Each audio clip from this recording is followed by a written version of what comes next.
What's up, everybody? Plano Trade and Exchange. Got a big PSA return here that I wanted to showcase, and let's go ahead and jump into it. I actually took a little bit more of a risk in this submission. As you can see, you're going to see a lot of 9s and some 8s. A lot of the 9s you're seeing right now were cards that I anticipated getting 9s to 10s. You know, this stuff, like this one I submitted to kind of see how it would do. It had some back surface imperfections, and obviously didn't do too great as got the 8. This one did much better than expected. It had quite a bit of scuffs on the back. Not quite a bit. It has minor scuffs, but it still did pretty good. This one I kind of submitted because, you know, there is a little pin dot right there, but the rest of the card was clean, and it is the repacked Hobby Euro Ultimate Rare. So, you know, as you can see, it's just super gorgeous, but wanted to see how that would grade. Some cards did better than others, such as that. This also did a lot better than expected. I was hoping for a 9 there. This got an 8. Really, I always sub these if they're an 8+, so let's see. Was expecting a 9 on that. You know, these Dark Magician Girls always sell. This card I was hoping might slip the 10, but it is OC. Got the 9. That's okay. I was very passionate about keeping this card, but decided to sub it, or decided to, you know, after, if it didn't get the 10, I was just going to sell it. So here we are. Another 8. I think it's just because it's, well, I don't know why it got the 8. This one got destroyed. Probably going to crack that to sell it raw. And then you got some cards that did better than expected, like that. And this. And this guy. Glad this got a 10, because it would have been a total wash otherwise. Let me rearrange as I go. So yeah, this is a 1.5 print. A little more experimental to see how some of these would do. Obviously some, you know, like this one didn't do as well as expected, but still pretty good, I think, overall. This got a big foil line. But there was one major collection that I bought, that kind of wavy 1.5 print. I thought I could get the 9, but there was some scuffs on the back that got the 8, but that's okay. There's one collection I got in here that I was particularly excited about, and y'all see that as I approach it, but that did really good. These are reverse secret errors. And I've submitted like five or 6 of these. I finally got a 10 on one of them. But yeah, I think this was actually part of that small collection. I'm not sure, but finally got a 10 on this. I feel like I've submitted 3 or 4 of those.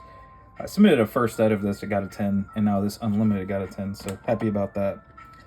I'm trying to see if anybody would actually buy these collector 10 cards in a 9, but we'll see. Anyways, I keep getting sidetracked. But yeah, more experimental in nature. This one, I wanted to see how it would do with these. You can barely see those like surface indents, but didn't do too great, obviously. So actually that needs to go right here. Gonna crack and sell raw on that. But yeah, so lots of 9s, few 10s. I think they were pretty harsh on this one. I think I might actually resub this. I don't know yet. Waxing issues. But yeah, I thought this would get a 10. Oh well. This one, I don't know what happened with this one. Yeah, I don't know. Whoops. I might just, I don't know, sell for raw near mint price. This got a 10. Gamma is so much easier to get a 10 than beta. There's another collection I bought that had this Lord of D, and actually the Magnet Warriors were in it too, so pretty happy about that. But yeah, this Dragon Zombie didn't do as high as well as I expected. But yeah, I've got a few ultis that I was experimenting with, like how much waxing can I get away with on the back to sell raw, or to get a 9. This one didn't get it. And honestly, I don't know why. Honestly, might resub this because it was minty when I subbed it. So yeah, this one I don't know why. This got an 8. Oh, there is some minor scuffing on the back. But yeah, this is another card. Oh, that's not good. Yeah, this is another card that was mint prior to subbing. I guess there is technically some whitening, so still a gorgeous card. Such a cool card too. More cards that I wish got 10s. Oh, this one, yeah. So this got a 6. This was disappointing, but where is it? There is a back right there. I wanted to see what PSA would do with that, and they gave it a 6, which is weird because this guy has a similar issue. Where is it? Yeah, right there, like down the middle. Y'all see that? It's a very similar issue to this one. Well, no, this one has like 2 marks, so I guess that's fair. But yeah, definitely gonna crack it to sub it. But yeah, so I took, as you can see, there's just a lot of cards I took a risk on that I normally wouldn't, just to kind of see how they would do. And for the most part, it just goes to show that PSA is just very consistent in their grading. You know, like some of these had surface, not this one. This one I subbed because it just looked cool. But like there were some where I'm like, this is probably gonna get a 9, this damage is probably gonna get it an 8, etc. And for the most part, like they were spot on. Lord of D did have, I think, some surface, like a couple surface scratches. So I see why that got the 8. This had some waxing on the back more than the others. This had some wear on the back more than others. It got an 8. I don't know why this one got an 8. This one I was hoping for a 10, but yeah, you know, it just kind of goes to show they are a little more consistent than I anticipated. This is a Euro print. Unfortunately, it got an 8, and I have no idea why. Oh, is that a surface dent? It looks like it. Worth cracking. Now to the good part. So these cards were part of the collection that I bought online, and we'll see how they were basically kept in a lot of those vintage sleeves that were texturized, and so, you know, you'll see how they were basically all near mint to mint, and so I'm just kind of showing off the best ones. I might resub this, actually. This is 10 worthy, so I'm keeping that. This got a 10. He had 2 of those. Where is it? That's somewhere. This got a 9 in it. One of them got an 8. This had some scuffing issues. This got a 9. Pretty happy about that. This card was minty. It's just OC. I have a few people lined up to possibly get that. This one was minty. Whoopsie. This one was also minty. And honestly, I don't know why it only got a 9. That one might be worth a resub. Let's see, what else? Here, card was pretty minty, and boom. Gotten a ton of questions about this. Even though it's pop 59, you know, not necessarily a low pop card, for the amount that exists out there, I feel like that's pretty low considering like how easy the card is to get. So pretty happy with this. I don't know if I'm going to keep it or not. I've had a ton of offers for it, so we'll see. Put it right there. Actually, I'll put it in the 10 pile. What else? So yeah. Oh yeah, okay. So Paladin, I'm always afraid of subbing this card. I feel like the last 3 or 4 I've subbed have had some kind of issue. I've never gotten a 9 or higher, so happy I got a 9 there. He had some game promos. As you can see, they did pretty good. A lot of Pharaoh Servant. This is a pretty low pop card too, I feel like. 2 10s and then a 9. One of these was from a different collection, but I just put all 3 of them in there. And he had 2 of these in that collection. This got a 9. This was mint, but it's just very OC, like skinny top and side. Let's see, another collector tin. She got a 9. And then, yeah, it had a Magician's Force, Dark Magician Girl.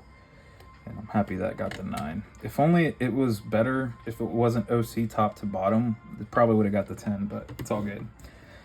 So that was that collection. Obviously a huge boom on that one. It's probably where most of the value comes from this whole submission. And here's some more experimental cards. The Solemn Judgment should have gotten a 10. There was nothing wrong with it, so this will be resubmitted. This also had some, you know, classic Ulti surface imperfections. Like, you can kind of see the smudging on the surface a little bit up here, and I knew it'd probably get an 8. Got, you know, I was hoping for the 9, but it is what it is. So I don't know if I'm gonna crack, keep, or what have you, but that's there. This also came in that collection. I forgot to include it, but that got a 10. I had this lying around, so I subbed it. I actually got this off Facebook Marketplace. That got a 10. I forgot where I got this card. It was extremely clean, but it had a skinny top. No, wait a minute. I'm sorry, this is part... So I actually resubbed this. This got a PSA 8, and I thought it didn't deserve it, and it got the 9, so good win there. And now some cards that I resubmitted from cracking purposes. Forgot to include that. So these cards I bought, cracked them, and then resubbed them. So let's see how they did. So this Delinquent Duo I got as on PWCC as a BGS 8.5.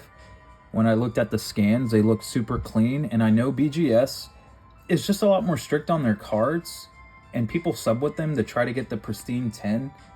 And the reality is, I think that Beckett now just looks for errors in the cards and then marks their issues as such in the subgrades, whereas PSA doesn't really search for issues. They just see the card for what it is. They don't search for the issues. If they're just apparent, then they'll count off.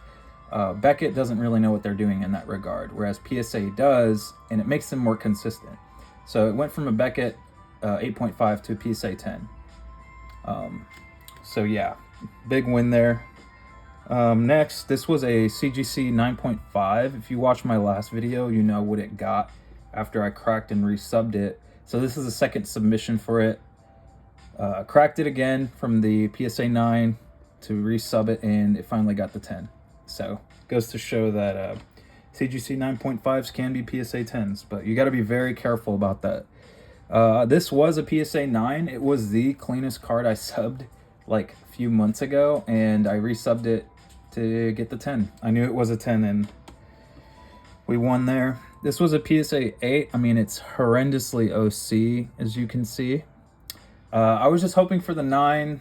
I thought it wouldn't get it, but I thought maybe there was a chance it could. Back's pretty OC too, and it still got the 8. So I don't know what I'm gonna do with it. I might just sell raw.